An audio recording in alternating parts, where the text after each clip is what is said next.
किससे निकलती है? प्रोडक्ट की डिमांड। ठीक है, तो अगर प्रोडक्ट की डिमांड परफेक्टली इलास्टिक है तो लेबर की डिमांड हाईली इलास्टिक होगी। परफेक्टली नहीं होगी लेकिन हाईली इलास्टिक होगी, इसलिए फ्लैटर कर्व है।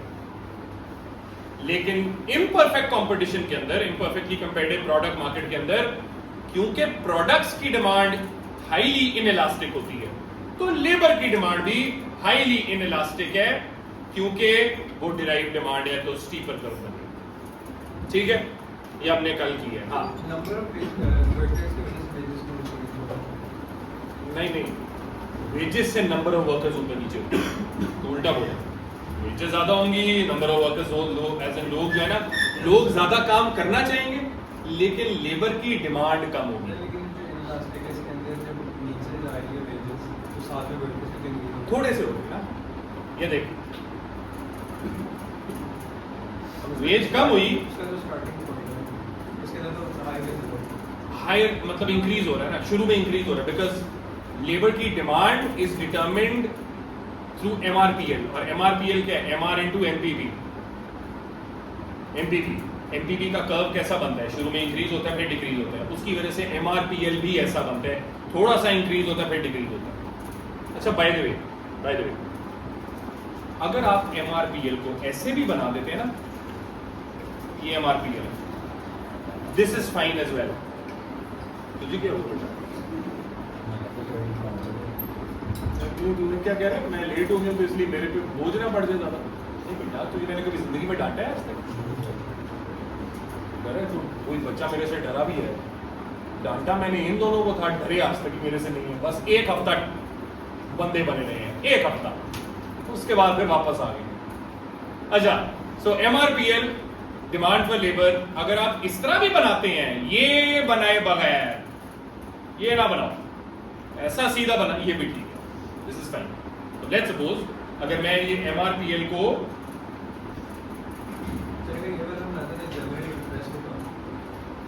इंप्रेस तेरी शक्ल से नहीं, पता है मसला क्या होता है? एग्जाम मुझे डर इस बात का है, अगर एग्जामिनर के पास तेरी शक्ल आ गई तो मामला तेरे लिए खराब होगा, वो सीधे ही डी दे देगा। तू क्या नहीं पता, तू क्या कह रहा है? तुझे कहना चाहिए सर, मुझे तो लग रहा था वो यू देगा, तो फिर भी मेरे लिए 2 ग्रेड ऊपर है। ये भाई, ये अगर आप ऐसे बनाए या ऐसे बनाए, दैट्स फाइन। सर एमपीडी का ही बना सकते हैं। हाँ, एमपीडी का भी ऐसे बना सकते हैं। नहीं, एमपीडी का ऐसे ना बनाओ, क्योंकि वो MPD marginal physical product of labour law of diminishing returns show करता है, वो इंक्रीजिंग और डिक्रीजिंग रिटर्न्स तो दिखाना है। लेकिन प्रेफरेबल ये है कि आप ये बनाएं, दैट्स प्रेफरेबल। ठीक है, बट दैट्स नॉट इनकरेक्ट, मैंने भी बनाया हुआ।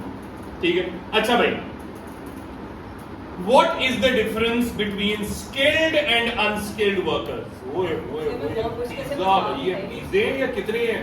मुझे एक चीज बता, तुझे पैसे इसने दिए कि नहीं दिए? दिए सर। अच्छा, दिए।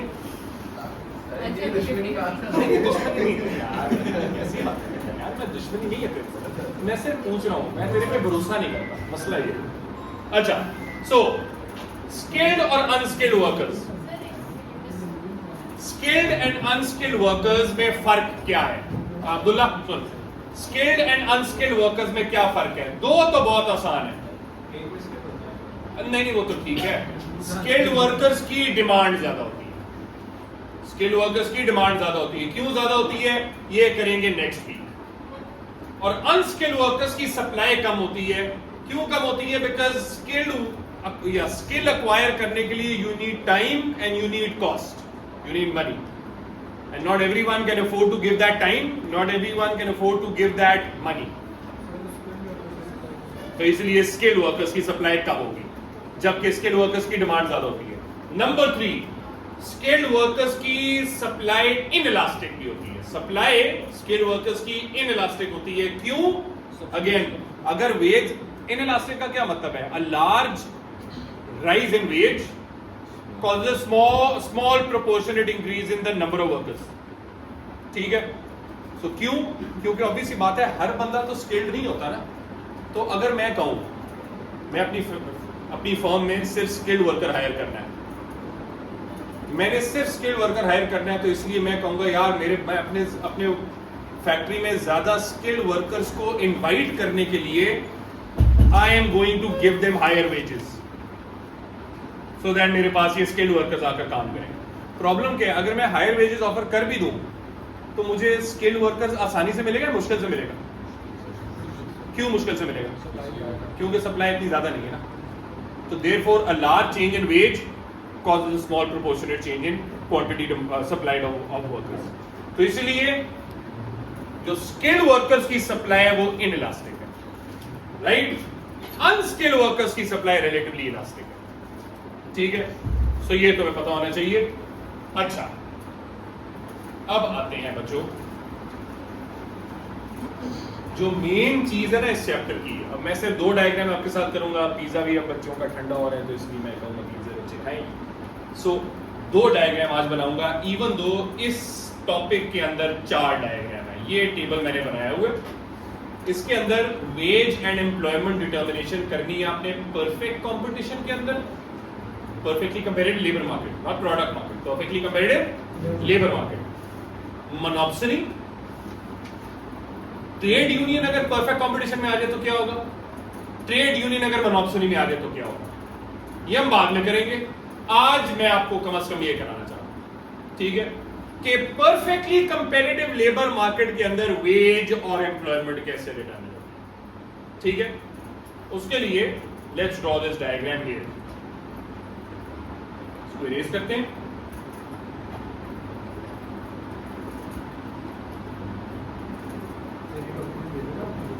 ये डॉक्यूमेंट में भेजा, सारे नोट्स भेजे होंगे बच्चा.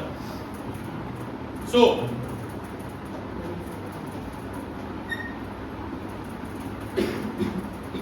Veg and employment in perfectly comparative labour markets कैसे डिटरमिन होगी? पहली बात, वेज की बात करो. वेज की बात करो, मुझे बताओ परफेक्टली कंपेरेटिव लेबर मार्केट्स के अंदर फर्म्स क्या होती हैं? Wage taker. वेज टेकर, बार बार मुझे मैं कह रहा हूं गलती ना करिए. Veg taker. वेज टेकर का क्या मतलब है? इनकी वेज कैसे डिटरमिन होती है? Market forces of demand and supply. So wage determination का criteria perfectly comparative labour markets में डिमांड इक्वल टू सप्लाई है. एम्प्लॉयमेंट का क्राइटेरिया हर फर्म में ये एमआरपीएल इक्वल टू एमसीएल. इसीलिए एमआरपीएल और एमसीएल इतने जरूरी है ड्रॉ करना, क्योंकि इनके बगैर एम्प्लॉयमेंट डिटरमिन हो ही नहीं सकती. एमआरपीएल क्या है? Demand, MR into MPV. MCL क्या है? The extra cost of hiring one extra worker. ठीक है, सवाल, एमआरपीएल इक्वल टू एमसीएल जब इक्वल होता है तो वर्कर्स हायर क्यों होते हैं? क्योंकि याद रखो, तुम्हें याद है ना मैंने चैप्टर 3 में तुम्हें करवाया था, एक फर्म आउटपुट कितना बनाती है जहां पे क्या हो रहा है? Profit maximization. वो क्या होता है? जहां MR is equal to MC.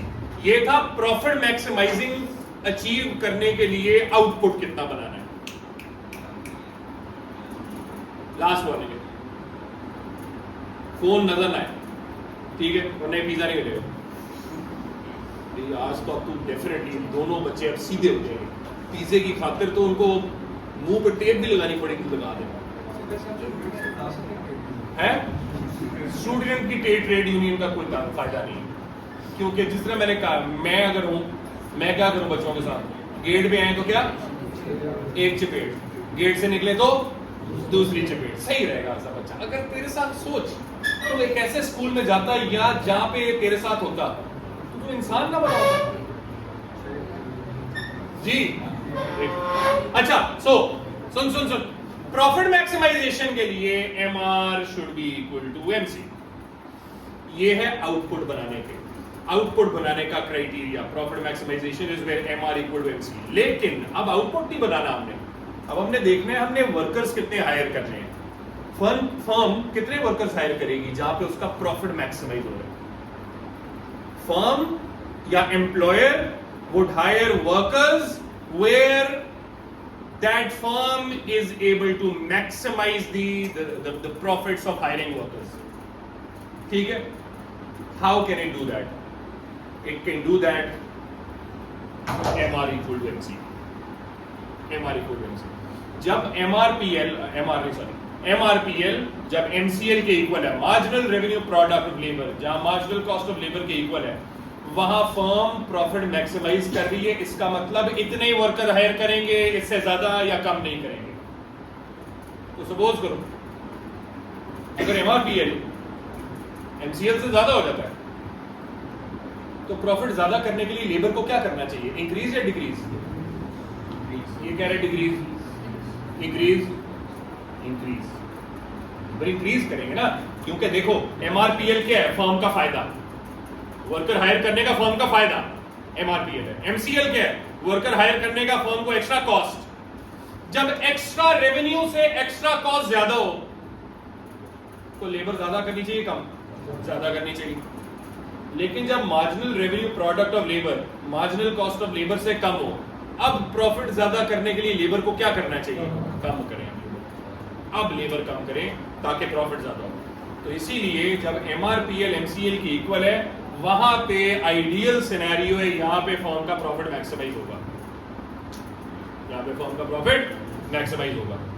तो अब डायग्राम बनाते हैं इसका। लेफ्ट पे बनाने मार्केट का डायग्राम, राइट पे बनाने फर्म का डायग्राम। जल्दी से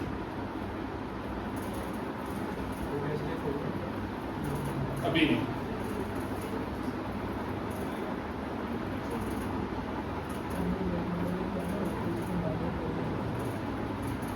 ठीक है जी।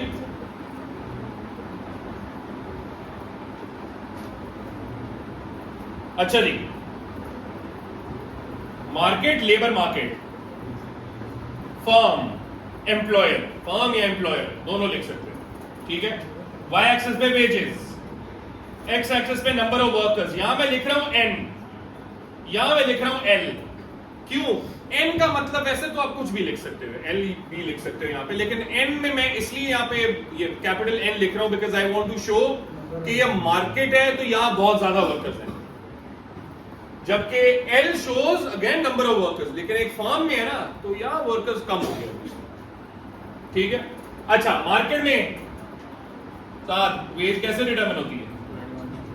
जहां लेबर डिमांड और लेबर सप्लाई इक्वल है। ये supply of labour, demand of labour, ये वेज हो गई और ये मार्केट में एम्प्लॉयमेंट हो गई। इसको मैंने कह दिया एन नॉट डब्ल्यू नॉट। अब इसके साथ क्या करेंगे, इस वेज के साथ इसको आगे ले जाएंगे, तो इसको आगे ले जाएं, ठीक है। डब्ल्यू नॉट ही है। और रिमेंबर परफेक्ट कंपटीशन में क्योंकि फर्म्स वेज टेकर्स होते हैं, तो जो सप्लाई कर्व है वो किसके इक्वल होती है? MCL, marginal cost of labour, याद रखना। वो है एसीएल के इक्वल भी, लेकिन वो तो हमेशा इक्वल होती है, इसलिए मैंने नोटिस कर यहां एसीएल नहीं लिखा। I don't need to write it, I need to write marginal cost, क्योंकि मैंने एम्प्लॉयमेंट निकालनी है इससे। वेज तो निकल गई इससे ये, लेकिन अब एम्प्लॉयमेंट निकालनी, I need to write marginal cost of labour and I also need to write supply.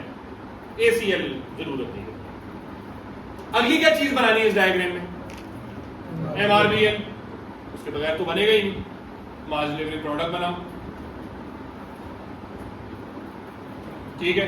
Marginal revenue product ये बना दिया, MRPL equal to demand for labour. जहां एमआरपीएल एमसीएल से इंटरसेक्ट कर रहा है वहां से हमने क्या बनाना है? ये है जी नंबर ऑफ वर्कर्स जो कंपैरेटिव मार्केट में एम्प्लॉय हो रहे हैं। ये परफेक्ट कंपटीशन का डायग्राम है। तो जब परफेक्ट कंपटीशन की बात हो सवाल के अंदर, उसकी कैरेक्टरिस्टिक्स और दो कैरेक्टरिस्टिक्स, बहुत सारी फर्म्स हैं and all of them are wage takers, ठीक है। और फिर ये डायग्राम और उसको एक्सप्लेन करना है, और मैंने एक्सप्लेन किया हुआ है, ये सारा एक्सप्लेन किया हुआ है, ठीक है। सो रेफर टू माय बुक्स। अब आखिरी जो दूसरा डायग्राम है, दैट इज, ये तो स्ट्रेट फॉरवर्ड था, वेज एंड एम्प्लॉयमेंट डिटरमिन हो गई जी परफेक्टली कंपैरेटिव लेबर मार्केट में। क्राइटेरिया आपके सामने है, दोनों लिखने ऐसे के अंदर, दोनों लिखने हैं क्राइटेरिया, सीधे डायग्राम पे नहीं आना, क्राइटेरिया लिखना है लाजमी, ठीक है। अब आते हैं मोनोप्सनी में। Let's talk about monopsony. Monopsony में वेज एंड एम्प्लॉयमेंट कैसे डिटरमिन होती है, इसको इरेज करें।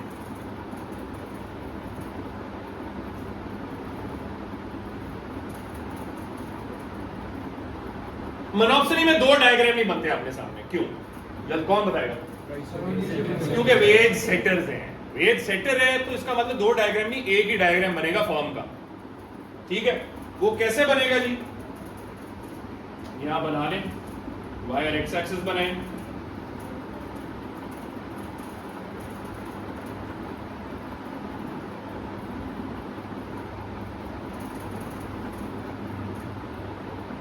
इसको वेज कर दें, इसको वेज कर दें, and this is number of workers, ठीक है? अच्छा, बाय द वे ये तो मैंने बताया ही नहीं, वेज एंड एम्प्लॉयमेंट का क्राइटेरिया क्या है मोनोपोली के अंदर? परफेक्ट कंपटीशन में तो था ना इसका डिमांड इक्वल टू सप्लाई, और इसका था MRP equal to MCL. Monopoly का criteria wage and employment determination करने का दोनों का एक ही है, अलग अलग नहीं है, एक है। क्या?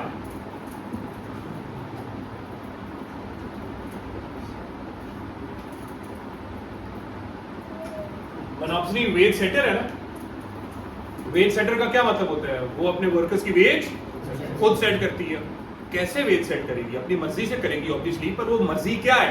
जहां पे प्रॉफिट मैक्सिमाइज हो रहा है, और प्रॉफिट मैक्सिमाइज कहां हो रहा है? जहां एमआरपीएल एमसीएल के इक्वल है। तो बना लो, ये बनाई जी सप्लाई ऑफ लेबर, ये बनाई जी मार्जिनल कॉस्ट ऑफ लेबर, पहले ये बनाए, फिर बनाए marginal revenue product of labour.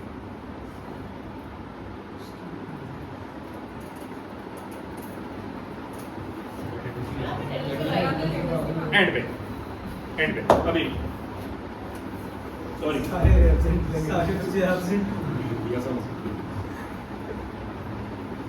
ये हो गया जी आपका एमआरपीएल,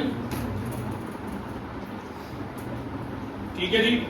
सो ये हो गया marginal revenue product of labour equal to demand for labour, ठीक है, एमआरपीएल।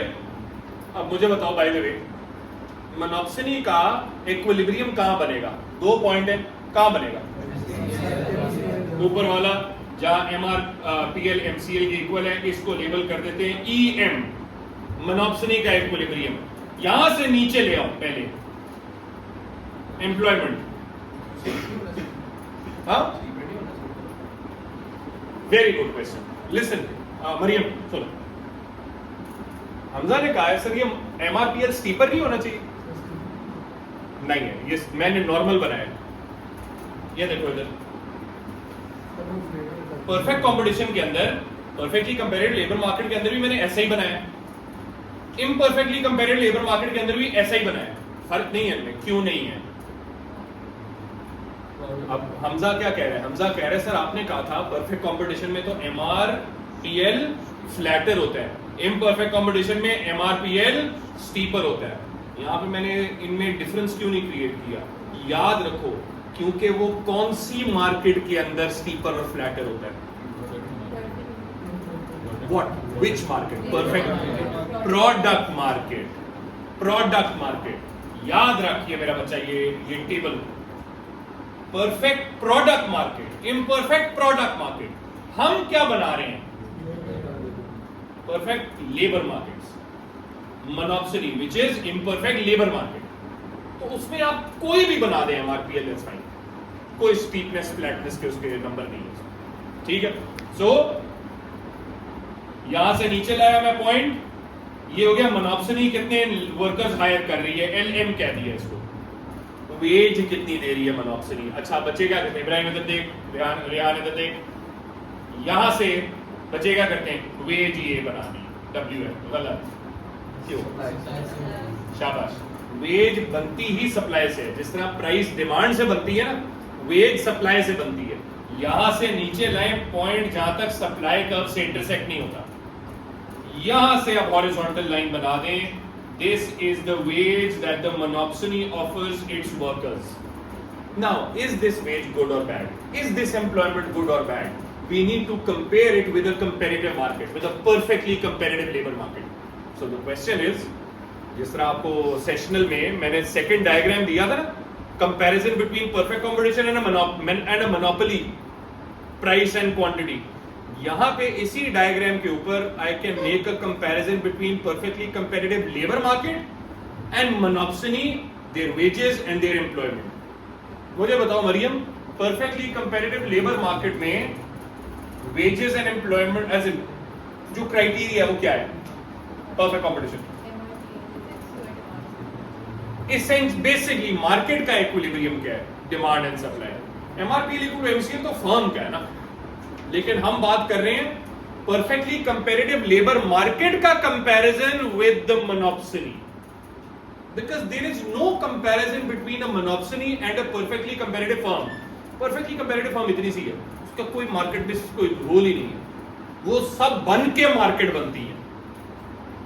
तो परफेक्टली कंपेटिटिव लेबर मार्केट के अंदर इक्विलिब्रियम बनता है जहां demand and supply are equal. वो किधर इक्वल है? ये डिमांड सप्लाई, इसको मैं कह देता हूं this is the equilibrium of the competitive market. यहां से बना दी वेज और यहां से बना दी एम्प्लॉयमेंट, WC एंड LC। सवाल इस डायग्राम को देख के, वेज कहां ज्यादा है? एम्प्लॉयमेंट कहां ज्यादा है? मार्केट में जितना कंपटीशन होगा ना, परफेक्ट कंपटीशन में रियलिटी एग्जिस्ट नहीं करती, लेकिन हम इस कंक्लूजन में ये लिख सकते हैं मार्केट में जितना कंपटीशन होगा बिटवीन एम्प्लॉयर्स, उतना ही ज्यादा वेजेस एंड एम्प्लॉयमेंट ज्यादा होगा। व्हाई? दो रीजंस। नंबर वन, कौन सी मार्केट एफिशिएंट होती है, कंपेटिटिव मार्केट या मोनोपोली? क्योंकि perfectly competitive labour market is highly efficient, therefore they do not waste labour waste नहीं हो रही, लेबर आइडियली एम्प्लॉय हो रही है यहां पे। जबकि मोनोपोली इनएफिशिएंट है ना, तो वो लेबर क्या कर रही है? वेस्ट हो रही है, अनएम्प्लॉयमेंट हो रही है। दूसरा, another very important reason, किसके पास एक्सप्लॉयटेटिव पावर है, मोनोपोली या competitive market? Monopoly has exploitative power which lowers wages, wage कम होती है। ये दो मेन रीजंस हैं। जब आप ऐसे लिखोगे, ये दोनों लिखने हैं, कंक्लूजन नहीं आता ये अभी इतना छोटा सा सवाल नहीं हो सकता, 20 नंबर का सवाल इतना छोटा नहीं हो सकता, ये एनालिसिस में लिखोगे। चारों पेपर में 20 नंबर के सवाल कितने आते हैं? देख मेरा बच्चा, P1 P3 तो MCQs है ना, P2 जो है उसमें 8 और 12 मार्क्स के क्वेश्चन आते हैं, और P4 में 2 मैक्रो के 2 माइक्रो के, 4 ऐसे हैं, उनमें से एक एक करना होता है, सारे 20 नंबर के। मिड में P4 में